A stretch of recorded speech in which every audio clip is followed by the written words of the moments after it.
வணக்கம். எல்லாரும் எப்படி இருக்கீங்க? நல்லா இருப்பீங்கன்னு நினைக்கிறேன். இது வந்து ராஜா சாரோட கான்சர்ட் February 22 சேலம்ல நடந்ததுங்க. நாங்கள் மைசூர்லேருந்து சேலம் போயிருந்தோம். அதை தான் நீங்கள் பார்க்க போகிறீங்க. ஒரு 1 மந்த் முன்னாடியே டிசைட் பண்ணியாச்சுங்க, நம்மளால் சேலம் போக முடியாது அப்படின்னு. ஏன்னா கான்சர்ட் முடிச்சுட்டு 11 மணி ஆகுங்களா. ஸோ அதுக்கப்புறமா இவரால் வண்டி ஓட்டிகிட்டு மைசூர் வரைக்கும் வர முடியாது. மண்டே ஆஃபீஸ் போயே ஆகணும் அப்படிங்கிறதுனால சரி வேணாம் அப்படின்னு முடிவு பண்ணிட்டோங்க. ஆனால் உள் மனசில் எனக்கு தோணிக்கிட்டே இருந்ததுங்க, இந்த கான்சர்ட்டுக்கு நம்ம போவோம் அப்படின்னு. ஆனால் இவர்கிட்ட வந்து நான் சொல்லலை. கோயம்புத்தூரில் நடந்ததுங்க, கரூரில் நடந்தது, அதெல்லாம் எனக்கு பெருசாக தெரியல. இது சேலம் நம்மளுடைய சொந்த மண் அப்படிங்கிறதுனாலே என்னவோ தெரில, எனக்கு தோணிகிட்டே இருந்ததுங்க. அந்த ஃப்ரைடே வந்து நான் இவர்கிட்ட சொன்னேங்க, எனக்கு என்னவோ கான்சர்ட் போகணும் போலவே இருக்குது அப்படின்னு சொல்லி. உடனே அவர் சொன்னார், நம்ம இந்த மாதிரி ஊருக்கு போகிறதுக்கு ட்ரெயினில் டிக்கெட்டும் புக் பண்ணல, கான்சர்ட்டுக்கும் டிக்கெட் புக் பண்ணல, எப்படி போகிறது அப்படின்னாரு. இல்லை ட்ரை பண்ணி பாருங்கள் அப்படின்னுங்க. தட்கலில் புக் பண்ணும்போது போகிறதுக்கு கிடச்சிருச்சு, ரிட்டன் வரத்துக்கு இல்லை. அப்போ கேட்டார், இப்போ சொல்லி இப்போ உனக்கு போகணுமா அப்படின்னாரு. எப்படியாவது ஒன்று எனக்கு போகணுங்க அப்படின்னு. பஸ்லேயும் பார்த்தா ஸ்லீப்பர்லாம் கிடைக்கலிங்க. கடைசியாக வந்து இந்த ஏடிசி பஸ்ஸில் நைட்டு 1 மணிக்கு எங்களுக்கு பஸ் அப்படி தான் புக் பண்ணியிருந்தோம்.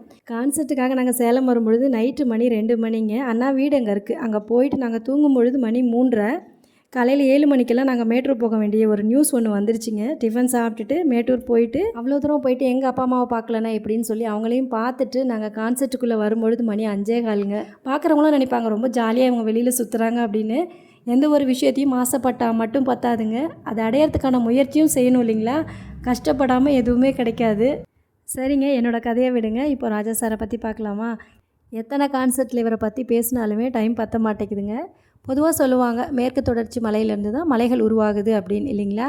அந்த மலையிலேருந்து இசை மழையாய் உருவானவர் தான் நம்மளோட ராஜா சார். சரி, நமக்கெல்லாம் ஹார்மனி அப்படிங்கிறது எப்போங்க தெரிஞ்சுது? இவர் கைக்கு எப்போ வந்ததோ அப்போ தான் நமக்கெல்லாம் அப்படி ஒன்று இருக்குன்னே தெரிஞ்சுது இல்லைங்களா.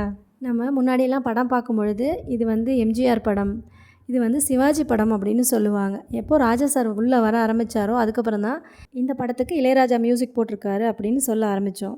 ஒரு இன்டர்வியூவில் எஸ்பிபி சார் சொல்லியிருப்பாருங்க, ஸ்வரம் கூட எழுத முடியாத நிலையில் அவர் வந்து போராடிட்டு இருக்கும் பொழுது ஒரு விஸ்வரூபம் எடுத்து ஒரு அரக்கனாக மாறி இந்த நிலைக்கு அவர் வந்திருக்காரு அப்படின்னு. அவர் எவ்வளோ கஷ்டப்பட்டு இன்றைக்கி இந்த இடத்த அடைஞ்சிருப்பாருன்னு யோசிச்சு பாருங்களேன். பின்னாடி இருந்து விமர்சனம் பண்ணுறவங்களுக்கு அவருடைய உழைப்பும் வலியும் வேதனையும் தெரியவா போகுது. இந்த சேலத்தில் கான்சர்ட் பார்த்திங்கன்னா ரொம்ப நீட்டாக ஆர்கனைஸ் பண்ணியிருந்தாங்கங்க. வெளியிலேயே என்ட்ரன்ஸ்லேயே நிறைய போலீஸும் இருந்தாங்க. கரெக்டாக எல்லோரையும் ஃபார்ம் பண்ணி விட்டாங்க. நீங்கள் வந்து ஆன்லைன்லேயும் டிக்கெட் வாங்கிக்கலாங்க, புக் மை ஷோலெல்லாம் நீங்கள் புக் பண்ணிக்கலாம். அப்படி இல்லை கடைசியாக வர வேண்டிய சந்தர்ப்பம் இருந்தால் நீங்கள் இங்கே வந்து கூட டிக்கெட் வாங்கிக்கலாங்க. ஸ்டேஜுமே நல்லா பண்ணியிருந்தாங்கங்க. ராஜாதி ராஜான்னு போட்டு கீழே இளையராஜான்னு போட்டிருந்தாங்க. எந்த கான்சர்ட்லேயுமே இந்த மாதிரி போடலை. ஏற்காடு அடிவாரத்தில் மலைகள் முழுவதுமாக சூழ்ந்திருக்கக்கூடிய இடத்துல சூரிய அஸ்தமனமாகக்கூடிய நேரத்தில் ராஜா சார் வந்து நிற்கும் பொழுது அதை வந்து வார்த்தையால் நம்மளால் விவரிக்கவே முடியாதுங்க. அங்கே இருந்து பார்த்தவங்களுக்கு மட்டும்தான் அந்த அனுபவம் கிடச்சிருக்கும். இது வரைக்கும் நிறைய கான்சர்ட் பார்த்தாச்சுங்க. சேலத்தில் அடித்த மாதிரி காற்று எங்கேயுமே அடிக்கலைங்க. பயங்கர காற்று. பொதுவாகவே காற்று அடித்தாவே மைக்கில் பேசுகிறது நமக்கு கிளியராக கேட்காதுங்க. அங்கே அடித்த காற்றுல ராஜா சார் ஸ்டேஜ் மேலே வச்சுருந்த பேப்பரெல்லாம் கூட பறந்துருச்சு. அவ்வளோ காற்றுங்க. அது வந்து க்ளோஸ்டாக இருந்தால் எந்த பிரச்சனையும் இல்லைங்க. ஆடிட்டோரியம் மாதிரி இருந்தால் சவுண்டு நல்லா கேட்கும். நேற்று வந்து ஒரு சிலர்லாம் விமர்சனம் போட்டிருந்தாங்க, அதெல்லாம் பார்த்தேன். ரொம்ப எதிர்பார்ப்போடு போனோம், கடைசியாக ஏமாற்றம் தான் மிஞ்சுது. ஸ்பீக்கர் சவுண்டெல்லாம் அந்தளவுக்கு நல்லா இல்லை, பாடினவங்கலாம் சரியாக பாடலை அப்படின்லாம் போட்டிருந்தாங்கங்க. சூரியனுக்கே வெளிச்சமா அப்படிங்கிற மாதிரி தாங்க இருந்தது. ராஜா சார்கிட்ட பர்ஃபெக்ஷன் பற்றி பேசுனீங்கன்னா தொடர்ந்து இந்த வீடியோவை பாருங்கள், தெரியும். காற்று ரொம்ப அடிச்சுதுங்க, வாய்ஸ் பிரேக் ஆச்சு, அவ்வளோதாங்க மேட்டர். மற்றபடி சூப்பருங்க ப்ரோக்ராம். இன்னொரு விஷயமும் சொல்லணும்னு நினச்சேங்க. இந்த காசை கொடுத்து பார்க்குறாங்க பாருங்களேன், அவங்களாம் நல்லா என்ஜாய் பண்ணி பார்க்குறாங்க. இந்த ஸ்பான்சர் டிக்கெட்டெல்லாம் ஒரு சிலர் ஃப்ரீயாக கொடுக்குறாங்க இல்லைங்க, அந்த மாதிரி வர ஒரு சிலர்லாம் எதுக்கு வராங்கன்னு எனக்கு தெரிலிங்க. எனக்கு பின்னாடி பார்த்தீங்கன்னா ஒருத்தர் வந்து ஃபோனு ஸ்பீக்கரில் போட்டு ப்ரோக்ராம் பாதி வரைக்கும் பேசிக்கிட்டே இருக்காருங்க. இந்த பக்கம் பார்த்தீங்கன்னா ஒரு 10 பேர் சேரை போட்டு அவங்க குடும்ப கதையெல்லாம் பேசிகிட்டு இருக்காங்க. எத்தனையோ பேர் தூரத்தில் இருந்து கூட அவரை பார்க்க முடியாதான்னு ஏங்குறவங்கலாம் இருக்காங்கங்க. இன்ட்ரெஸ்ட்டே இல்லாமல் நீங்கள் வந்துட்டு மற்றவங்களையும் சேர்ந்து டிஸ்டர்ப் பண்ணுறீங்கிறத புரிஞ்சுக்கோங்க. விஷயத்த சொல்லணும் அப்படின்னு நினைக்கிறேன். ஸோ சேலம் வந்து ஒரு அழகான நகரம் மட்டும் இல்ல, ஒரு அருமையான உணர்வு அப்படின்னே வந்து சொல்லலாம். ஏன்னா செல்வி மெஸ்ல பரோட்டாவை பிச்சு போட்டு சாப்பிடும் போது, அப்படியே சேலம் மாம்பழத்தை கடிக்கும் போது, மக்களோட மக்களா உங்களோட சேர்ந்து இணைஞ்சு பேசும்போது தமிழ்நாட்டோட ஒரு பெரிய பெருமை சேலம் அப்படின்னு என் மனசுல வந்து பட்டுச்சு. அப்படிப்பட்ட சேலம் மக்கள் மத்தியில இன்னைக்கு நாங்க நிகழ்ச்சி பண்றோம் அப்படின்னு நினைக்கும் ரொம்ப ரொம்ப சந்தோஷமா இருக்கு. அண்ட் சேலம் மக்களுக்காக இளையராஜாவும் அவருடைய குழுவையும் கூட்டிட்டு வந்து சேலம் மக்களை மகிழ்விக்கணும் அப்படின்னு சொல்லி இதெல்லாம் நாங்க செஞ்ச பாக்கியம், நீங்க செஞ்ச பாக்கியம். மலையோரம் வீசும் காத்து பாத்தீங்கன்னா அந்த மலையில உங்களுக்கான ஒரு அருமையான நிகழ்வை நாங்க கொண்டு வந்திருக்கோம். KTVல இருந்து மிஸ்டர் தியாகு அவர்களுக்கு மரியாதை செலுத்தலாம். இந்த இடத்தோட ஓனர் மிஸ்டர் தியாகு அவருக்கு இப்ப மரியாதை செலுத்தும் தருணம். இந்த அழகான பியூட்டிஃபுல்லான வென்யூ எங்களுக்கு கொடுத்ததுக்கு ஒரு மனமார்ந்த நன்றி சார். லவ்வர்ஸ் எத்தனை பேர் வந்திருக்கீங்க? லவ்வர்ஸ் சாங்ஸ் அவர் இன்னும் கொஞ்ச நேரத்துல வர போறாரு. அதுக்கு முன்னாடி இப்படி பல பாடல்கள் 80sல ஆரம்பிச்சு நம்ம இப்ப இருக்கக்கூடிய ஜென் ஆல்பா வரைக்கும் செலிப்ரேட் பண்ற மாதிரி சூப்பர் டூப்பர் மெகா ஹிட்ஸ் வந்து கொடுத்திருந்தவரு. எத்தனையோ மியூசிக் டைரக்டர்ஸோட ஏரா வரலாம் போகலாம், ஆனா என்னைக்குமே அழியாத ஒரே ஈரா நம்ம ராஜா சாரோட ஏரா மட்டும்தான். சோ இன்னைக்கு இந்த மேடையில அவரை நம்ம பயங்கரமா செலிப்ரேட் பண்ண போறோம்.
प्रभवती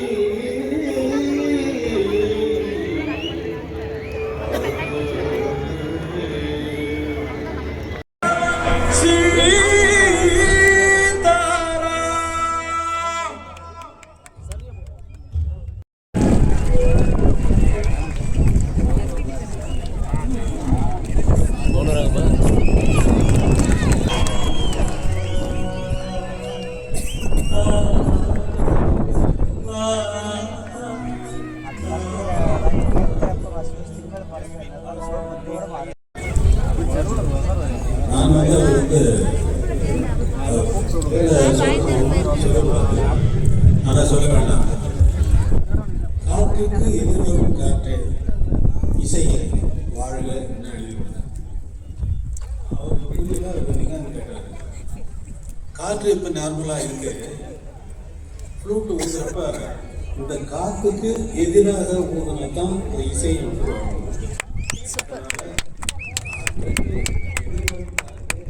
இசையே வாழ்க அப்படின்னு எழுதியிருக்கிறார்.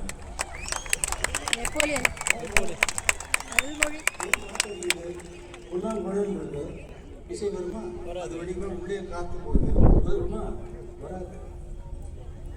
அது மனம் ஒன்றி அந்த அந்த ஸ்வரங்களில் அந்த துவாரங்களில் புல்லாங்குழல் இருக்கின்ற அந்த துவாரங்களில் எந்த அளவுக்கு போய் எந்த அளவுக்கு காற்று போக வேண்டும் என்பதெல்லாம் சரியாக இருந்தால்தான் இசை என்ற ஒழுங்கு காற்று உள்ள போனால் வெளியில் வரதுனால ஃபுட்பால்ல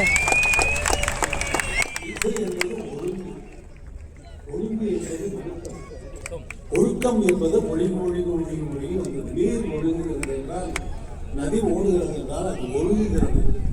அந்த ஒழுக்கத்தை தவறாமல் தினமும் ஒழுகுவதால் அது ஒழுக்கம் ஒரு ஒழுக்கமாகி நீரோட்டமாகி ஆற்றின் பாதையை வரையறுக்கிறது. ஆற்றின் ஓட்டம் எதனால் நிகழ்கிறது?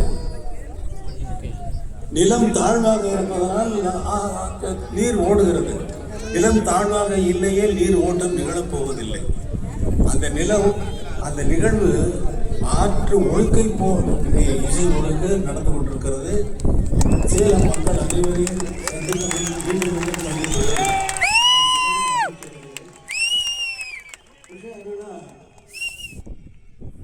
என்னுடைய காலடி படாத தெருவே கிடையாது சேலத்தில். என்னுடைய அண்ணன் பாவலர் வரதராஜன் அவர்களுடன் மூளை முடுக்குகளில் எல்லாம் எங்களுடைய இசை இதே ஹார்மோனியத்தோடு இந்த ஹார்மோனியத்தின் இசை சேலம் நகர மூளை முடுக்குகளில் எல்லாம் கேட்டிருக்கிறது. சேலம் நகரத்தை சுற்றி இருக்கக்கூடிய எல்லா பட்டி தொட்டிகளிலும் இதே இசை கேட்டிருக்கிறது. அந்த என் காலடி பட்டதனால் என்னவோ என் மலையோ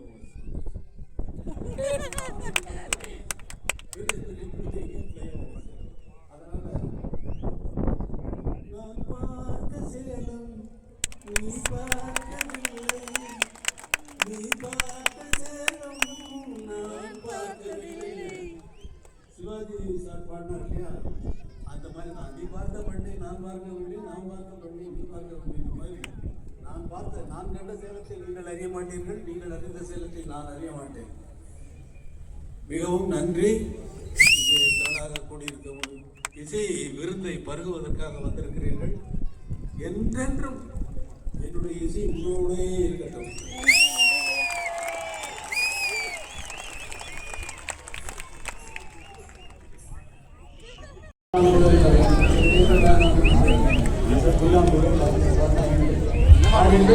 பின்னே பல்லவி கூட பாடணுமா சுருதியோட எங்கேயோ மிஸ் பண்ணிட்டாரு, திரும்பி பாட சொல்கிறாரு. சரிங்களா? ஸ்வேதாவை பிடிச்சார்ல போன தடவை.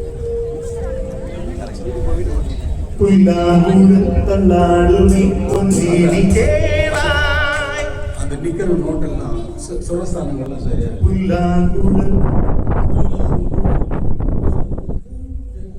புல்லாங்குழல் தள்ளாடுமே புல்லாங்குழல் தள்ளாடு புல்லாங்குழல்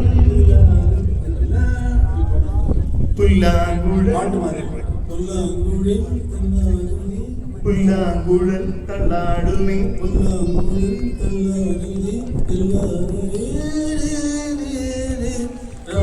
சூப்பர். புல்லாங்குழல் புல்லாங்குழல் தள்ளாடுமே பொன்மேனி கேளா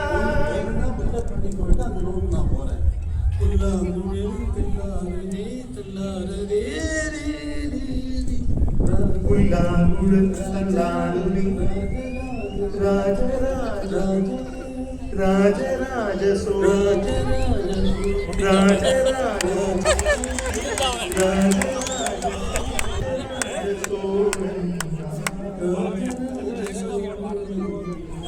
முடிவோட தான் வந்திருக்காரு.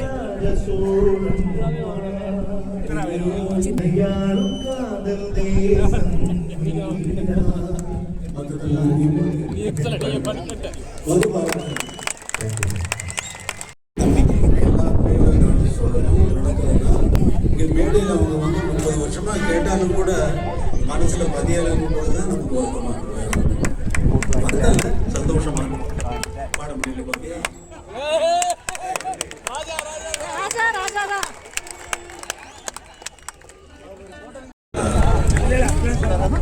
தமிழ் ஒரு மாதிரியே பாடலாம்.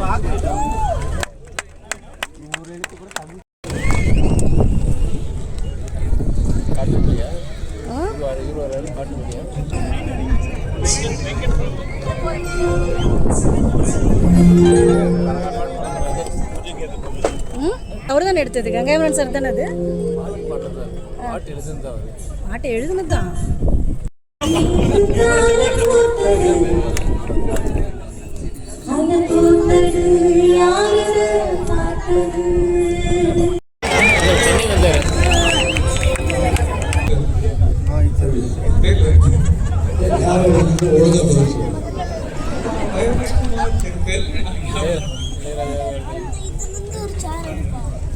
இளையராஜா சார்.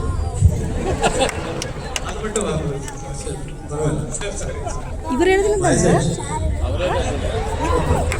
வயசாயிடுச்சா? அதாவது யார் எழுதியிருந்தாலும் குற்றம் இல்லையா?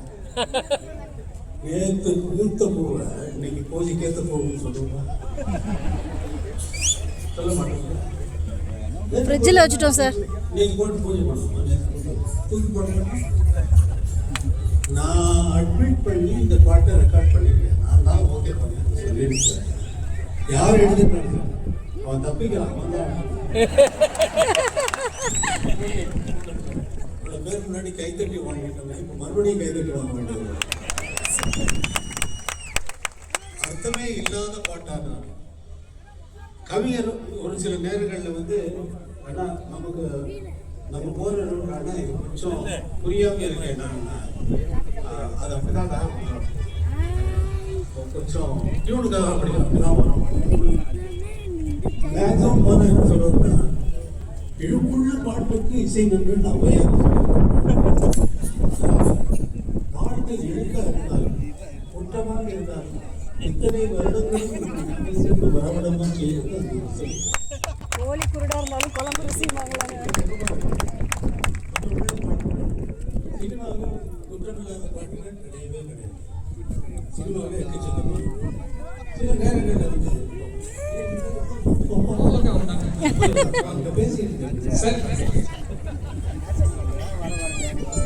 அதாவது ஒரு பாடல் அர்த்தமா இல்லாமலே இருந்தாலும் கூட அதுக்கு அர்த்தத்தை உண்டாக்குவது இசை. தாமரை மலரை மனதில் எடுத்து தனியே வைத்திருந்தே ஒரு தோதும் இல்லை, ஒரு தோற்றம் இல்லை, கண்ணில் தூக்கம் ஓகே. தாமரை மலரை மனதினை எடுத்து தனியே வைத்திருந்தேன் சொல்றேன். ஏதாவது பொருள் வழங்குதான் இல்லை. இதை வந்து கவிஞர் தாமரை மலரை மனதினை எடுத்து தனியே வைத்திருந்தேன் தோற்றவில்லை, கண்ணில் தூக்கம் பிடிக்கவில்லை அப்படின்னு சொன்னா கூட அர்த்தம் உங்களுக்கு விளங்க மாட்டேன். தெய்வம் அண்ணா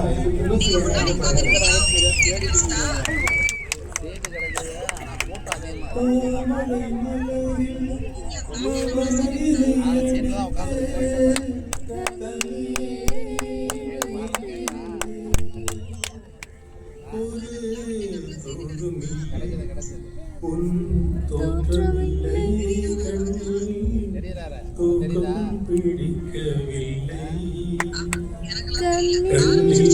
தூக்கம் பிடிக்கவில்லை,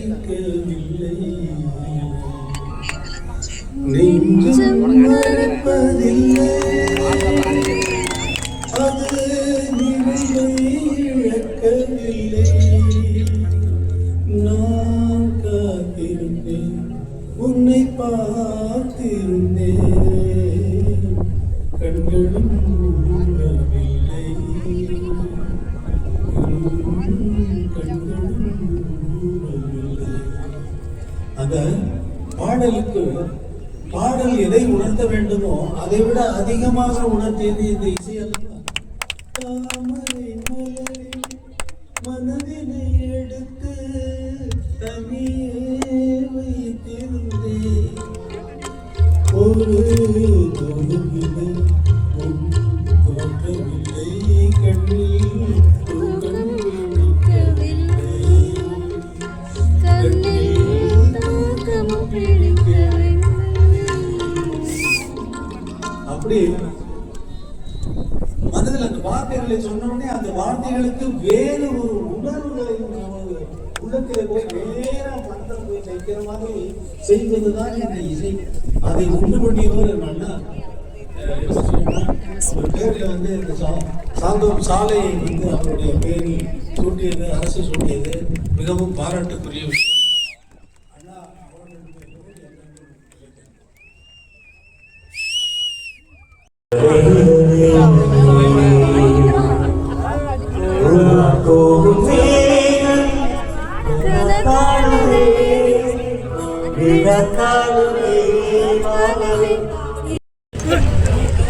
முதலே அறிமுகப்படுத்த மாட்டேன், எல்லாம் உங்களுக்கு தெரியும்.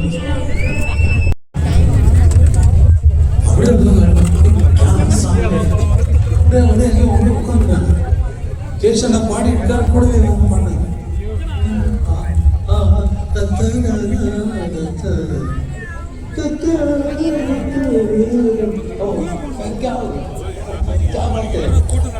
சொல்லி ஆஷாஜி ஃபுல்லா இருந்து பாட்டை கேட்டுட்டு தான் அவங்க கடைக்கு இன்னைக்கு சென்னையில் என்னுடைய மியூசிக்ல பாட ஹிந்தி வருஷத்துக்காக அதாவது மேடியை சொன்னாங்க ஹிந்தி வருஷத்துக்காக பாடுறதுக்காக வந்தவங்க சடனாக ரூம்குள்ள வந்து ரெக்கார்டிங் தேட்டருக்குள்ள வந்துட்டாங்க நல்லா பாடுறாங்க. ஆஷாஜி பக்கத்துலேயே உட்காந்து ஓகே பண்ணிட்டு ஜெயசனா உள்ள வந்தோடனே அவர் பாராட்டு சொல்லிட்டு அப்புறமா போனாங்க. அது அந்த மாதிரியான ஒரு நிகழ்வு இந்த பாட்டு.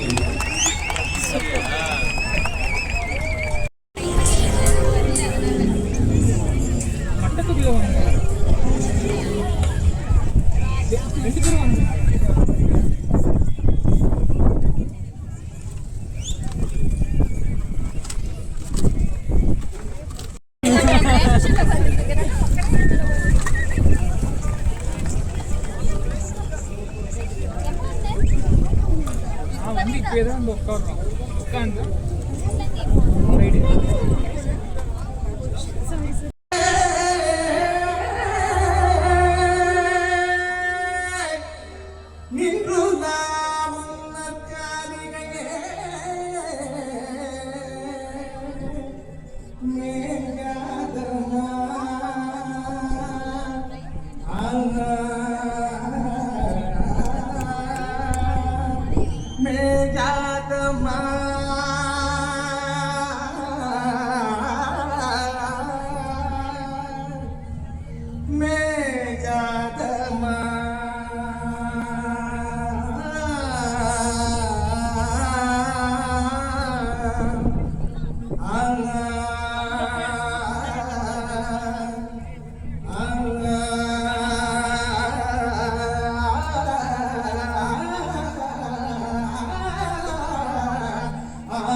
ஒரு ஜீவன் துடித்தது இனி எனக்காக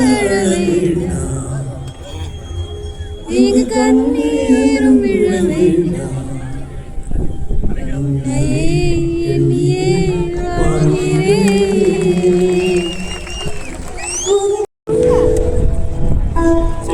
போன தடவை சிரிப்பு பாட்டு பண்ணாரு முகேஷ்.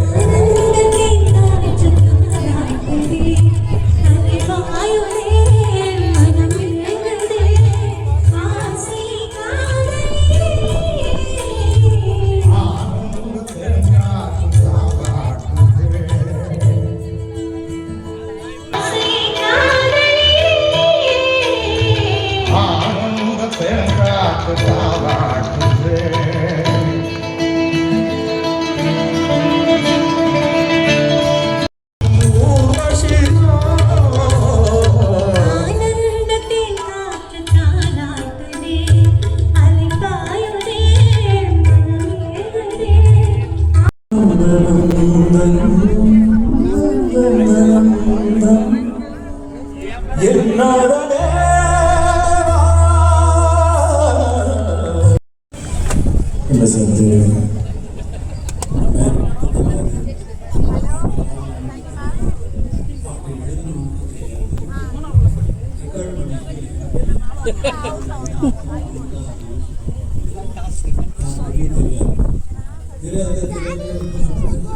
தெரிஞ்சுக்கலாம்.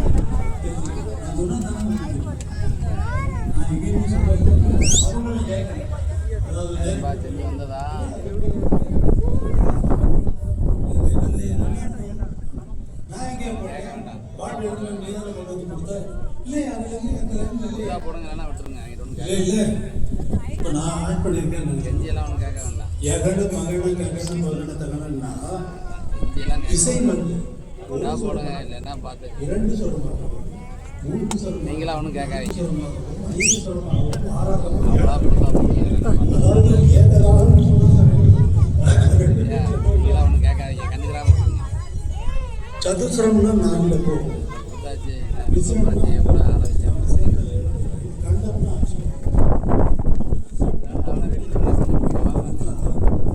இரண்டாகவும் எகடம் இரண்டாகவும் மூன்றாகவும் அடிச்சு தர ஒரு நேரம் ஆகும். தகிட தகதிமி தக தகிட தகிட தகிட தகிட தகதிமி தகதிமி இந்த மாதிரி 8 வரைக்கும் போயிட்டு வேண்டாம் ஏனோட விட்டுருங்க. அப்படி இருக்கக்கூடிய இசைன்னு சொல்றதுனால அந்த எகடம் மகட ககட மகட தகட நான் உபயோகப்படுத்துறேன்.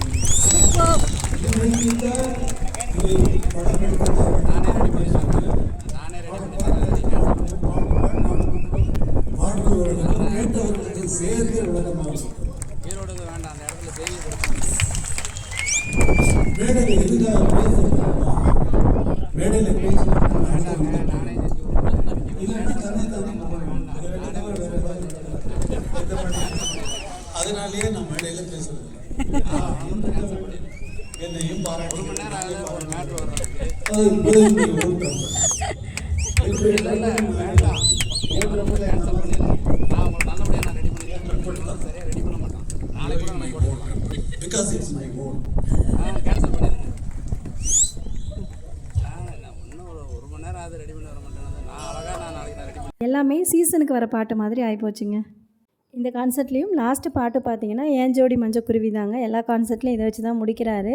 இந்த சேலம் கான்சர்ட்டை பொறுத்த வரைக்கும் பார்த்தீங்கன்னா மெலோடி நிறையா இருந்ததுங்க. ஏன்னு தெரியல, இப்போ ரீசெண்டாக நடந்த காரணமாகவும் இருக்கலாம். அப்படி இல்லைன்னா அவராகவே இந்த பாட்டெல்லாம் இருக்கட்டும் அப்படின்னு பாட்டும் போட்டிருக்கலாம். எதுவுமே நம்ம தெரியாமல் சொல்ல முடியாதுங்க. அவர் இசை அமைச்ச அந்த இசை கடலுக்குள்ளே எந்த பாட்டை போட்டால் நமக்கு என்னங்க. எங்களெல்லாம் பொறுத்த வரைக்கும் அவர் ஸ்டேஜில் வந்து நின்னாவே அது எங்களுக்கு பெரிய ட்ரீட் தான். அன்றைக்கி கான்சர்ட் முடிஞ்சு எங்களுக்கு நைட்டு 1 மணிக்கு பஸ்ஸுங்க. ஃப்ரெண்டு வீட்டுக்கு போயிட்டு அவர் கொண்டு போய் ட்ராப் பண்ணார். 1 மணிக்கு பஸ் ஸ்டாண்ட் போயிட்டு அங்கேருந்து பெங்களூர் 6 மணிக்கு போச்சுங்க. அதுக்கப்புறம் அங்கேருந்து இன்னொரு பஸ்ஸை பிடிச்சி மைசூர் வீட்டுக்கு போகும்போது 8:30 ஆகிடுச்சிங்க. கொஞ்சம் சிரமமாக தான் இருந்தது. நான் எப்போவும் சொல்கிற மாதிரி தாங்க, வாழ்க்கையில் ஒரு சில நல்ல மெமரிஸை சேகரித்து வச்சுக்கோங்க. வயதாகி நம்ம ஓஞ்சி உட்காரும் பொழுது இந்த நல்ல நினைவுகளை எல்லாம் அசைப்போடும் பொழுது மனதிற்கு அவ்வளோ ஒரு சந்தோஷமாக இருக்குங்க. நல்ல நினைவுகளை நிறைய சேகரித்து வச்சுக்கோங்க. அது வந்து நம்ம உடலுக்கும் மனதுக்கும் ரொம்ப நல்லதுங்க. எப்பவும் போலவே நாங்கள் நல்லா என்ஜாய் பண்ணணுங்க. இதை பார்த்து நீங்களும் என்ஜாய் பண்ணியிருப்பீங்க அப்படின்னு நினைக்கிறேன். வீடியோ பிடிச்சிருந்தா வீடியோக்கு ஒரு லைக் கொடுங்க, கமெண்ட் பண்ணுங்கள். நம்ம சேனலை ஃபஸ்ட் டைம் பார்க்குறீங்க அப்படின்னா மறக்காமல் நம்ம சேனலை சப்ஸ்கிரைப் பண்ணுங்கள். தேங்க்யூ ஃபார் வாட்சிங். பாய்.